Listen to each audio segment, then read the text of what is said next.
Pode começar? Só desligar o celular. O celular da plateia tocando. Fala, Brutão, saudade de ser. A plateia tocando já é foda. Aí do músico é pior aí. Aquele maestro, acho que é Luiz Cláudio Ramos, né? Ele tem uma história interessantíssima. O primeiro concerto que ele foi reger é aquele pianista que teve a mão atrofiada, né? Aí, primeiro concerto que ele foi reger, né, e tal, montou uma orquestra, os músicos todos amigos dele. Aí ele regendo a casa lotada e tal, e o celular começa a tocar, né? E ele pega para a orquestra tocar mais forte. Então, cada hora que o celular toca, ele pega a orquestra para tocar mais forte. Aí no intervalo, né, ele saiu, aí o Spala foi, saiu atrás dele e falou, pô, primeiro concerto, né, o Spala tentando dar uma ideia pra ele. Aí, pô, maestro, olha só, geralmente quando o celular toca, a gente pede para a pessoa desligar o telefone, se ela não puder desligar, a gente pede para a pessoa se retirar e tal, mas a orquestra não continua. Ele falou, mas e se o celular for do maestro?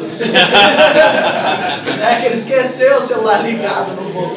Então isso é muito comum, rola um constrangimento, tem pessoas que odeiam, né? Mas é o mundo que a gente vive, o mundo moderno é cheio dessas coisas mesmo, tem celular tocando no meio do concerto.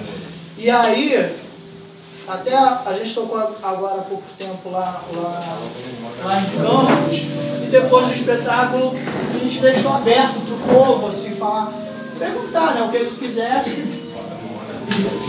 E uma das perguntas de uma senhora era o que a gente achava do celular tocando na hora do espetáculo, porque a gente estava tocando de fato, o celular tocou. Pô, cara, eu falei, olha, se tiver no tom da música, não atrapalha. Agora, se tiver fora também, a gente fala que é música contemporânea e tal, e tô lá dentro, né? Não tem muito mistério, não.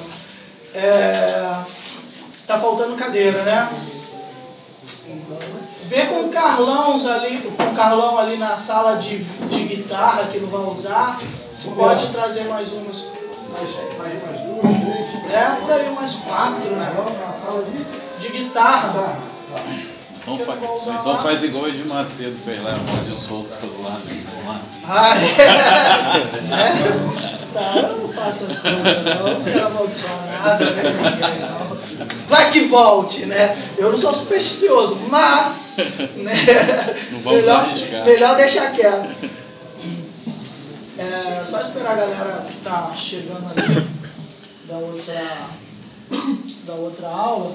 Bem, para quem é de fora, na verdade isso aqui é uma aula com foco em harmonia, tá, gente? Em harmonia, a questão... Não, comecei não, Carlão, fica à vontade. Estou esperando você, né? Eu deixei... Deixa eu só gravar.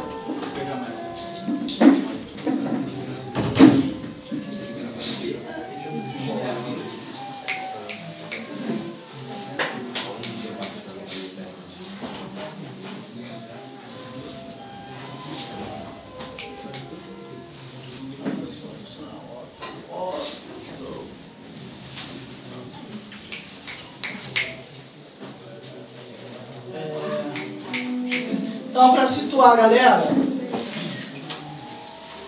esse...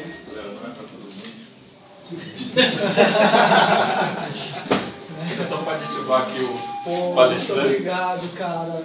O meu café, inclusive, vai sobrar. Podemos sortear ou negociar 50 centavos. Obrigado, Carlão. Tem que ir na 3 não, ou Não tem não, Cleinho. Vai usar mais a 3 hoje não.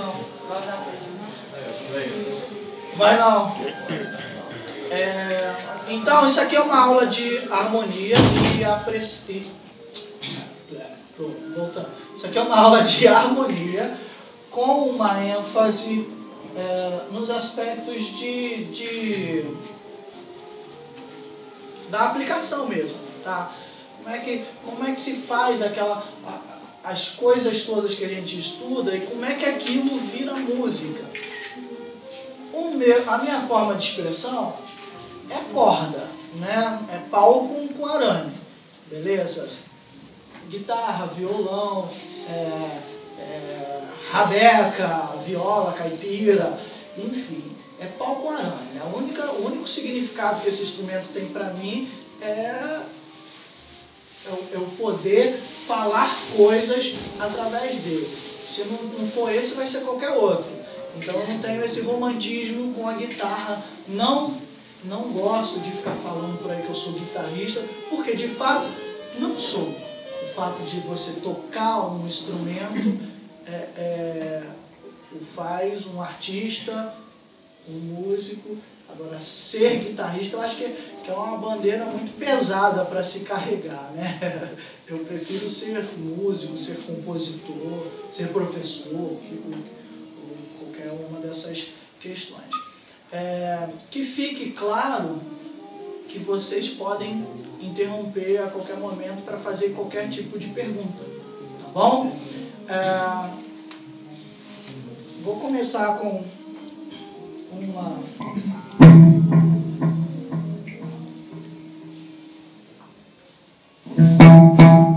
música chamada Encantado.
isso. Esse tipo de som, o que a gente faz? Intervalos. A gente estudou, para quem está de fora, só para situar, a gente estudou os intervalos e os nomes dos intervalos, né? Aquela relação com os deuses, né? Os intervalos justos, a relação com as elevações, os maiores, os menores, para aquelas sonoridades mais deprês, e os diminutas e tal, para aquela referência a ações, às coisas mais negativas. Isso na música antiga. E aí eu meio que vou pegando esses intervalos e vou criando uma história com essa base, com essa estrutura. Então,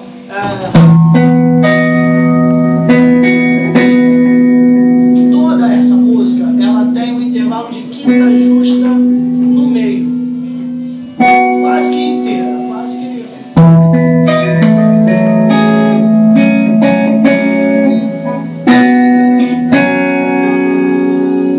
Beleza? Até nas partes que não parecem...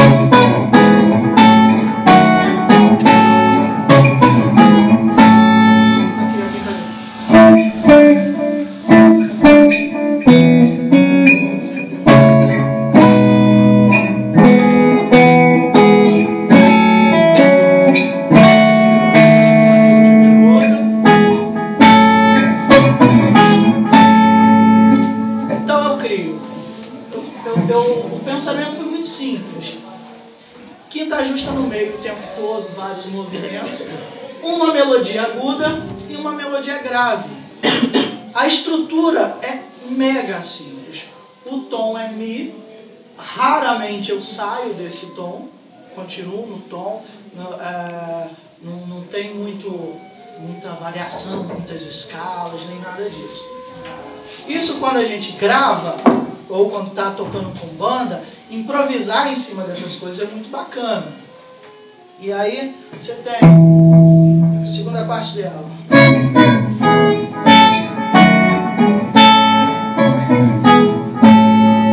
Na verdade, a ênfase está no tom de Lá. Ó. Isso aqui é uma inversão de Lá, terça, tônica, quinta, terça.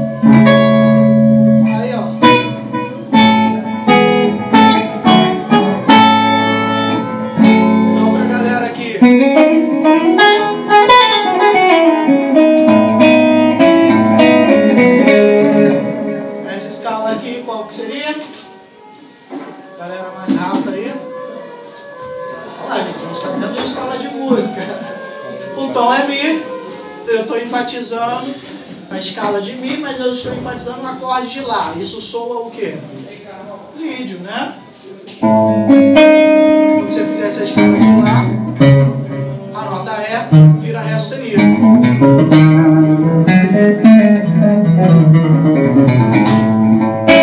Beleza? E na verdade, o que eu fico fazendo? Eu não mudo o tom. Eu não estou em Lá jônio, vamos falar, Lá maior, aí eu não vou para, no caso Mi, eu estou em Mi. Aí eu não vou para, sei lá, Sol, Lídio e tal. Eu continuo a mesma estrutura de Mi e vou usando a ideia dos modos, mas sem mudar a escala. Então é uma música, ela tem quase todos os acordes, apoio nas quintas justas e mais a ênfase. Cada hora eu estou num acorde diferente, enfatizando os modos naquilo dali. E os modos é assim, você tem a escala, vou dar exemplo em Dó, para a galera que está iniciando. Você tem a escala de Dó maior, aos tons vizinhos de Dó maior. Fá, porque tem um bemol, e Sol, porque tem um sustenido, certo? É como se eu enfatizasse o Si bemol ou o Fá sustenido. Então, tocar os modos é exatamente isso. Você pega a nota que alterou e enfatiza ela em cima do acorde. Vamos lá, escala de Dó.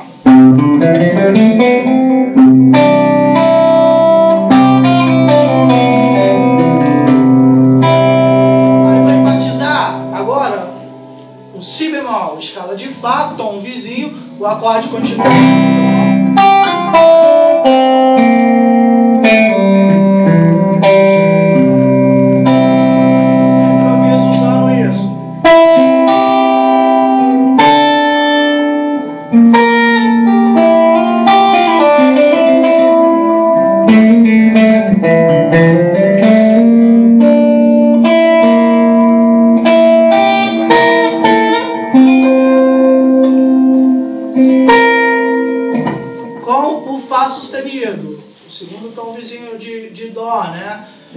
A escala de Sol seria, só que o acorde é Dó.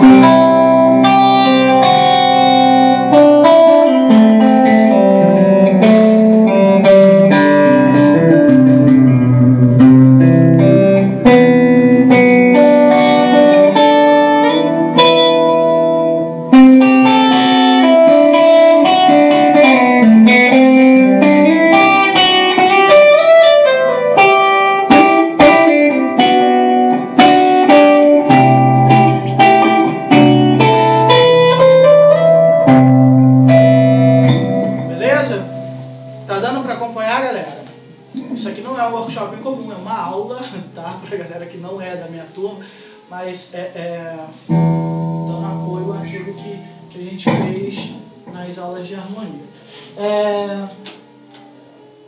Alguém tem alguma dúvida sobre? Não? Vocês estão muquiranos pra caraca, hein? Nossa, velho. Então, a primeira música, deixa eu ver qual que é aqui, que eu não estou lembrando. Ah, sim. Tem um guitarrista alemão chamado Peter Omara. E aí ele fez um método bem legal. Cada música ele toca igual a um outro guitarrista. Então tem uma música que parece Mike Stern, tem uma música que parece John Scofield e tal. E isso é sensacional nesse método. Você consegue baixar ele gratuitamente, né? O método é pago, mas aquela rataria do YouTube você consegue. Vem com áudio também, então é bem legal. Eu vou fazer a primeira música desse método. Primeiro porque é um método que eu estudo, eu gosto muito de tocar aquelas coisas, mas eu separei essa primeira música para vocês verem o quanto que o negócio é divertido. Essa se chama Funk Unity. Perceber que eu fico um pouquinho enrolado aqui com a mecânica das coisas, né? Vamos lá então, Funk Unity, Peter Omara. Vou pegar esse áudio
David Wacom. Quem grava... Não, esse método específico não. O outro que é. Esse método é um alemão lá que eu não lembro o nome dele. É o outro que eu acho. Depois tem no YouTube, procura Peter O'Mara no YouTube e Funk Unit. O'Mara. Peter O'Mara, O e Mara é separado.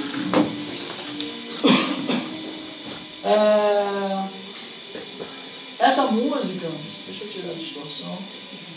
Eu não sou um cara muito ligado à distorção, por que pareça, apesar de você me ver tocando rock and roll com as bandas, né? Dó menor. Aí lembram as escalas menores que a gente usou, que a gente começou a ver, né, os tons relativos, né? E aí nesse caso ele pegou a sexta nota do tom menor e subiu meio tom. E isso vai gerar uma nova sonoridade, uma nova escala que é chamada de dórico. Além disso, tem uma outra coisa, que são as notas de aproximação cromática. Por exemplo, eu tenho Dó e Mi bemol. A nota Ré está dentro da escala de Dó menor. A nota Ré bemol não, mas eu posso usar ela se eu tiver com uma ideia rítmica já definida.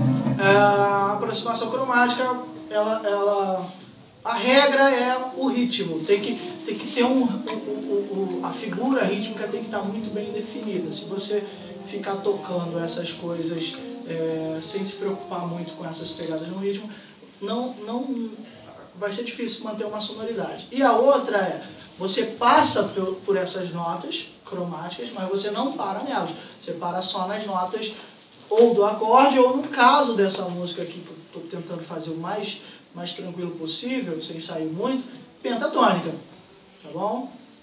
Só ir usando as pentatônicas. Acabou que a base dela é bem fácil. Apesar de eu estar tocando em tom menor, os acordes são maiores, né?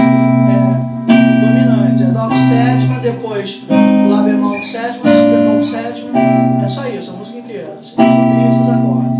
E aí meio que, para dar intenção blues,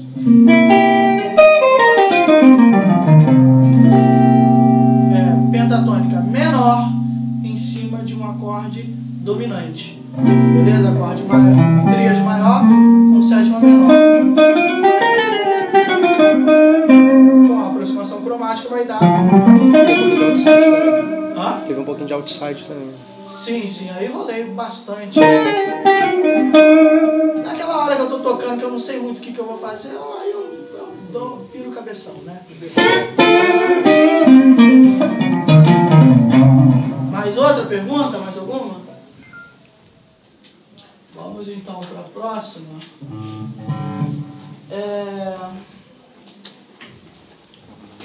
Uma coisa que eu gosto muito é tocar usando two hands, né? Como a gente está acostumado a falar, né? Tocar usando as duas mãos. Mas sempre a gente toca usando as duas mãos, né? Mas as duas mãos a perna no braço. Então tem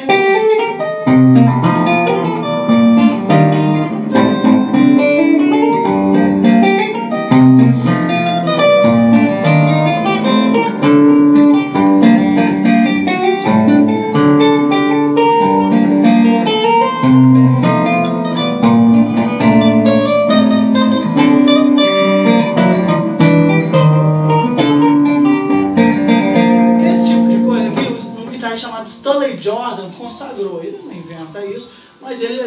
isso à quinta potência. E acaba que eu, moleque, gostava muito do Stanley Jordan, tocava muita coisa dele, mas, tipo, já existe o Stanley Jordan, né? Então ficou meio assim, qualquer coisa que você faça assim, na melhor das hipóteses, você vai lembrar o Stanley Jordan, na melhor das hipóteses. Então não é uma técnica que eu levei muito a sério. Mas fiz muita coisa para trilha sonora. Algumas pessoas aqui sabem, mas a maior parte não. Eu faço bastante trilha sonora, principalmente para teatro, desde muito cedo. Já ganhei alguns prêmios com isso. E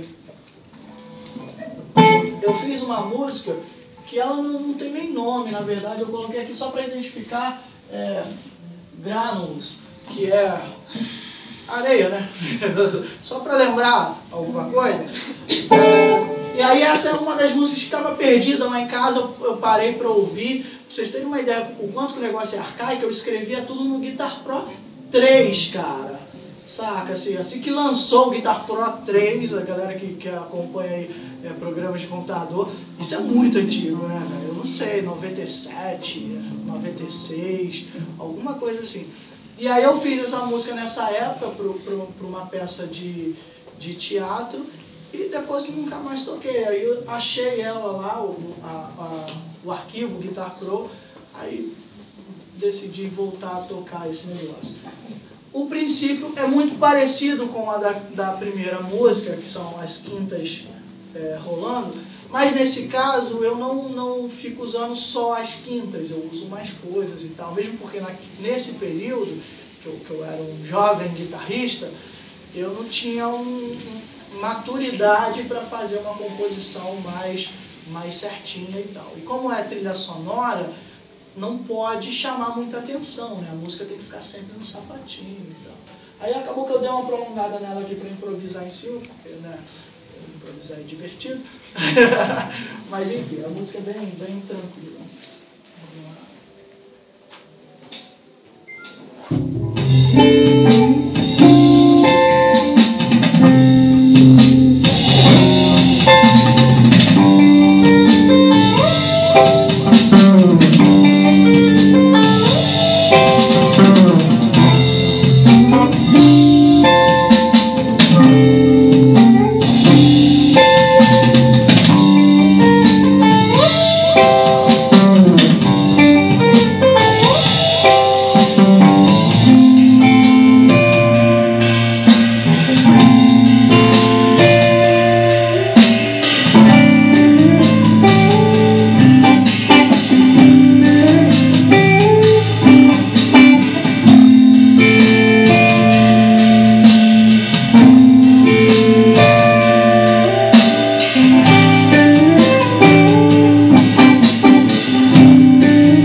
É isso.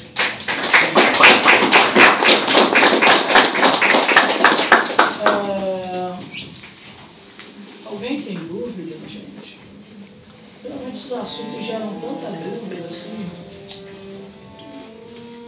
E tem gente que não sabe nem o que perguntar, né? Tem um monte de dúvida, mas fala aí. Eu queria perguntar como é que você chega no processo de criação da música? Como é que você senta assim e você fala assim, agora eu vou fazer uma música e quero que ela... Como é que é esse processo? Assim, tem conhecimento teórico, muita coisa de conhecimento teórico e pouquíssima coisa de inspiração. É isso, porque geralmente a pessoa está inspirada para fazer uma música, né? Criar alguma coisa. Eu não sou privilegiado a ponto de baixar uma música pronta, igual baixa no centro, assim, sabe? Um espírito e tal. Eu não sou a pessoa iluminada a esse ponto, não. É ralação mesmo. Baseado no Hermeto Pascoal, o Hermeto Pascoal tem um livro que ele pegou cada dia do ano, ele fez uma música. Então ele tem uma música para cada dia do ano. E inspirado nisso, eu comecei, quando eu decidi assim, não, eu vou compor. Eu não vou ser o melhor compositor do mundo, mas eu vou compor coisas que eu goste. E aí o processo foi esse. Todos os dias eu fazia uma música. Não importa, estava doendo, dor de barriga, não interessa. Todo dia uma música. E junto a isso, todo um estudo específico. Um estudo que foi muito bom para mim é o estudo do intervalo, um estudo mais sistemático, né? Que geralmente o que eu vejo assim, a galera tocando, a galera toca muito bem, faz umas frases geniais e tal, mas ele só está reproduzindo coisas de outras pessoas. Então, isso é muito divertido também. O foco é sempre a diversão. Se a pessoa faz isso e está feliz, pô, tá valendo, cara, eu fico feliz por ela. Mas comigo não funciona, eu não fico feliz quando eu toco música de outras pessoas. Dá para entender essa questão? Eu tenho espírito de compositor. Eu faço um show inteiro de músicas de outras, mas eu fico muito mais satisfeito quando eu faço um show inteiro com músicas minhas. E já antes de compor, eu já tinha essa necessidade mesmo de expressão. Então, era na poesia, era de várias formas, né? Era batendo nos outros, que eu era bastante violento. Eu era bem violento. Mas aí isso virou um hábito, assim, todo dia. Eu não sei por quanto tempo eu fiz isso, mas foram alguns anos, não foi um ano só, não. É claro que desses estudos todos, não tem uma música que ficou, assim, pra mim. Tem uma música até que gravaram, né, que é uma música romantiquinha.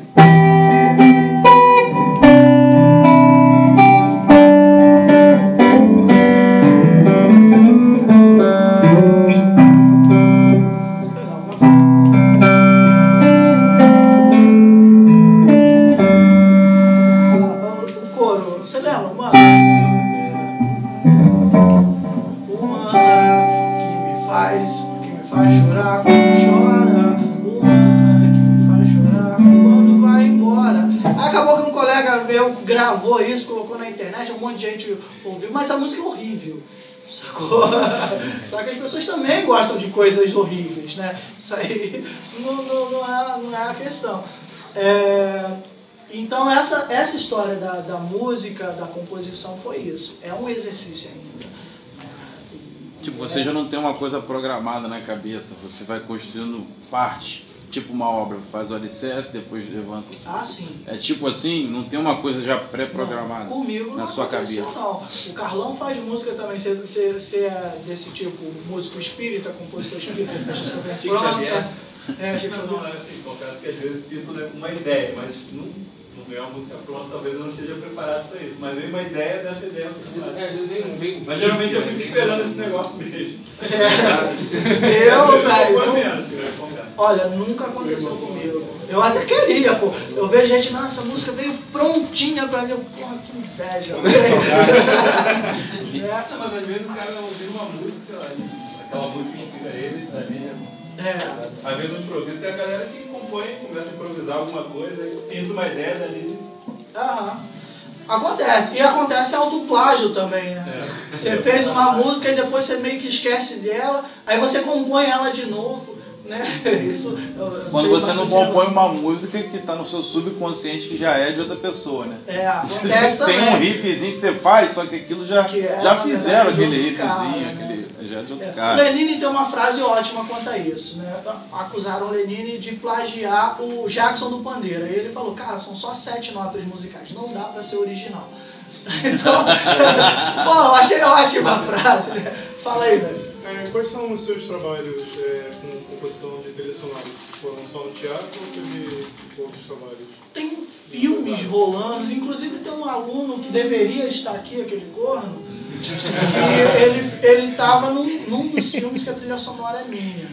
Assim, são filmes mais curtas, médios, mas, por exemplo, eu ganhei um prêmio com uma peça, isso tem bastante tempo, foi década de 90, chamada Francisco de Assis. Era uma leitura sobre o santo Francisco de Assis, mas não vendo ele como um santo, e sim vendo ele como uma pessoa com alguns problemas psiquiátricos. É claro que essa peça, ela falando assim, parece ser uma peça ruim e tal, desrespeitosa, mas não era. A peça é a do Gilberto Luiz, ele que escreveu e tal. Não era, inclusive a gente tocou em várias instituições, assim, a gente tocou a gente fez a peça, eu ficava no som e iluminação, em igrejas católicas, LBV na época, a gente tocou em várias LBVs, assim, né, fez esse espetáculo, e era bastante interessante. Ganhei um prêmio com essa trilha sonora, e foi a coisa mais tosca do mundo, porque eu queria gravar um violão, não vou lembrar mais a música, e eu não conseguia gravar o violão. Nessa época eu tinha um computador 233, uma placa Sound Blaster daquelas que, né, uma carroça mesmo. E eu não conseguia timbrar um violão, e essas coisas, essa peça, por exemplo, não teve financiamento de nada, foi tudo a gente que resolveu fazer. E aí, ali num bairro de cima, tinha um baixista, tem um baixista chamado Manin, e ele tinha um contrabaixo de 6 cordas. Eu fui lá, catei o contrabaixo dele, coloquei o capotraste na quinta casa, afinei igual o violão e toquei. E tudo que eu fazia no violão, eu fiz no contrabaixo, uma oitava abaixo, né? Então ficou uma coisa assim muito esquisita. Ganhei uma trilha sonora com essa peça, sacou? Ganhei um prêmio com essa trilha, né? Essa loucura. São as coisas inusitadas que acontecem, né? A falta de grana. Eu era moleque nisso, né? Eu deveria ter uns 15, 16 anos, assim. Eu era bem moleque. Você começou com essa área de composição de trilhas sonoras com quantos anos? Quando eu peguei na guitarra, mais ou menos com 9 anos. Eu vim do violão, comecei a tocar violão com 6. Meu pai era maestro, né? Tinha uma ligação muito forte com música clássica e música de banda, essas coisas todas. Enfim, música de concerto. E aí eu fui criado nesse meio.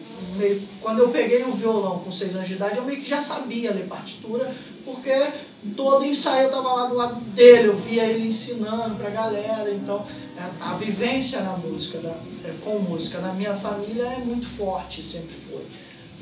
Todos os meus irmãos são envolvidos com música, mas ninguém trabalha com música. Todos os meus tios tocam, meus avós. Eu tenho uma avó de 99 anos, fez 100, né? Fez 100 anos, e ela toca violão, compõe umas coisas horrorosas lá e tal, ela fica toda feliz, assim, sabe? Então é uma questão mesmo de núcleo familiar mesmo. Mas se você for ver, tem um monte de gente que compõe uma porrada de coisa ruim aí e fica super feliz. Mas... Alguns ficam até ricos. É o que eu falo, cara. Tipo o Pablo. Não, tem coisas que é muito gosto mesmo, né? Tem coisas de 3 acordes que são geniais. Não é a complexidade mesmo. É que são questões culturais, gente. Tipo, tem no próprio universo da guitarra, tem um monte de guitarrista famoso aí que eu não consigo ouvir. Mas não é porque o cara não sabe nada. Tem cara que sabe muito mais que eu, toca muito mais que eu, mas por questões culturais, o som que ele faz não me agrada nem um pouco. E aí tá aberto também para ouvir coisas que vocês não gostam. Por exemplo, quem aqui parou para ouvir um disco inteiro do Calypso, né? O Chimbinha tocando. Então, eu acho o Chimbinha genial, cara, saca? Só que tem que entender o contexto cultural daquilo. Aquilo é guitarrada, aquilo não é rock and roll. É outra história, é outro tudo, né? E aí você tem que saber colocar cada coisa no ponto. Deixa eu fazer uma pergunta que eu acho que o Paulo gostaria de fazer, porque ele, na verdade, ele está perguntando isso porque ele compõe também e está entrando nessa área de trilha. Eu acho que poderia falar como você faz o seu processo assim de criar a trilha, por exemplo, você vai assistir. O que levar em consideração na hora de você criar? Tá. Ó, eu vou dar um exemplo e eu vou tocar a música, beleza? Minha irmã, primeira coisa, você não pode esperar uma oportunidade para você criar, para fazer a composição, né? Você tem que compor. Então qualquer motivo é motivo. Minha irmã ia casar.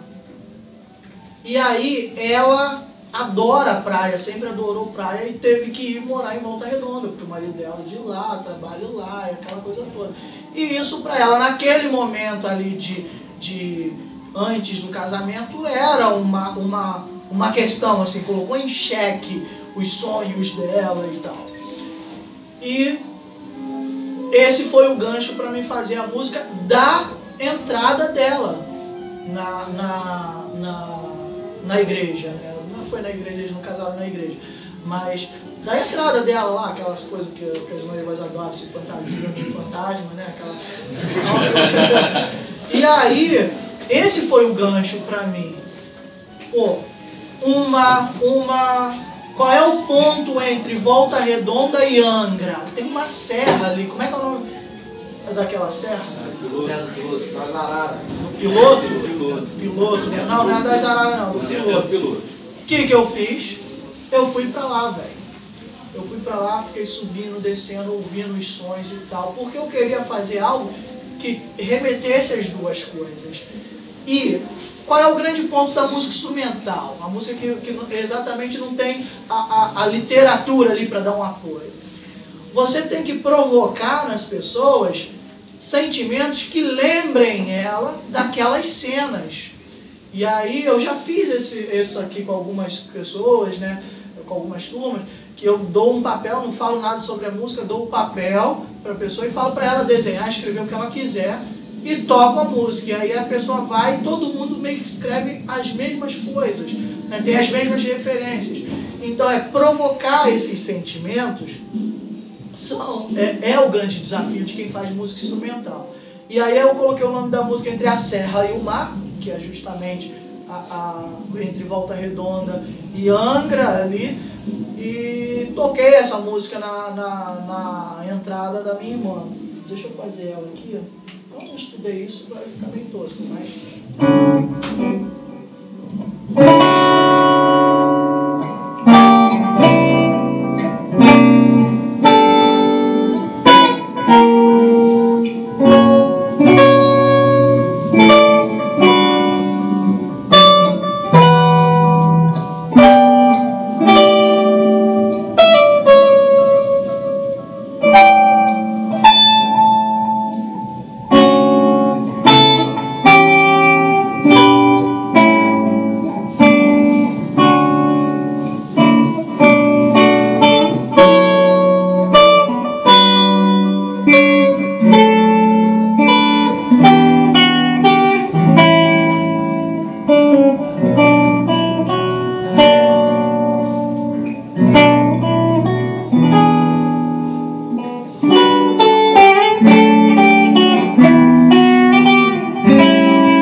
detalhe aqui. Só ir lá na serra, ficar igual um maluco ouvindo som de passarinho, de água caindo. Tipo, você não caiu uma inspiração, mas você foi buscar a inspiração. Né? Não tem inspiração. Não, você foi na serra.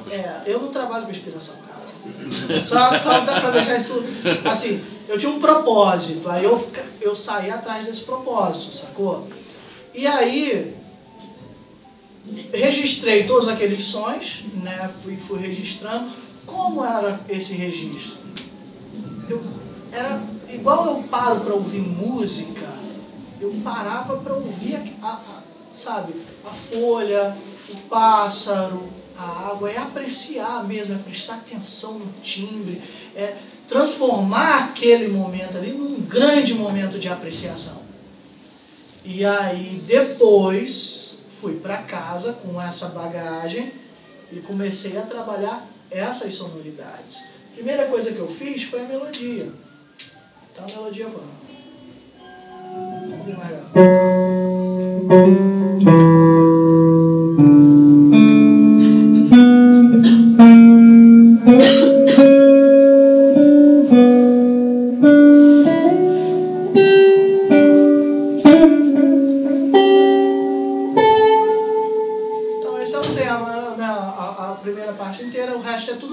Disso. Em cima dessa história, eu comecei a colocar aquelas situações. Tá triste, tá bem triste a melodia, né? Mas eu não queria que fosse triste, eu queria que fosse melancólico. É bem distante uma coisa da outra. Né? Tinha que ser saudosista e não diretamente triste. Tipo assim, não é, sei lá, minha mãe morreu. Não é tipo, caramba, sei lá, lembrei da minha primeira namorada, sabe? Alguma coisa nesse esquema, assim. E aí, eu fui usando os intervalos, construindo som por som mesmo, né? Olha só, o primeiro acorde tem esse som. Vou explicar só o primeiro acorde para não prolongar muito. Ó, intervalo de segunda maior. Intervalo de terça menor.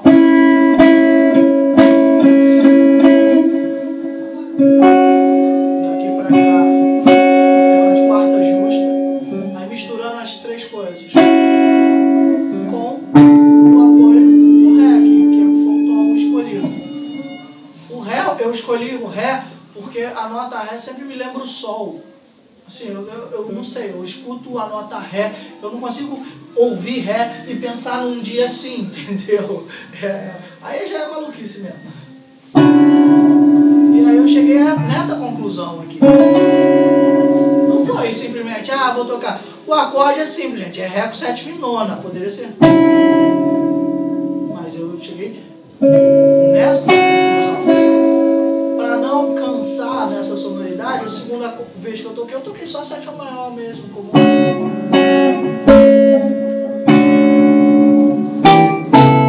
Beleza? Então, e isso para todos os acordes. Eu não penso o acorde, eu penso sons. Então, a limitação é eu conseguir tocar quando eu estou compondo para esse instrumento. Quando é outro instrumento, aí, né, ou quando é uma galera, que se virem para tocar o que eu escrevo. O Rafael que se ferra. Rafael toca comigo, coitado, pena, né? Como é que faz isso? Pô, não sei, se vira aí, vamos lá. Mas a questão toda é nota por nota. Eu não pensei, vou tocar Ré com sétima maior e nona. Eu fui experimentando cada som, fui combinando eles e fui chegando a conclusões. Mas pô, isso é um som bem feio, né? Vamos concordar.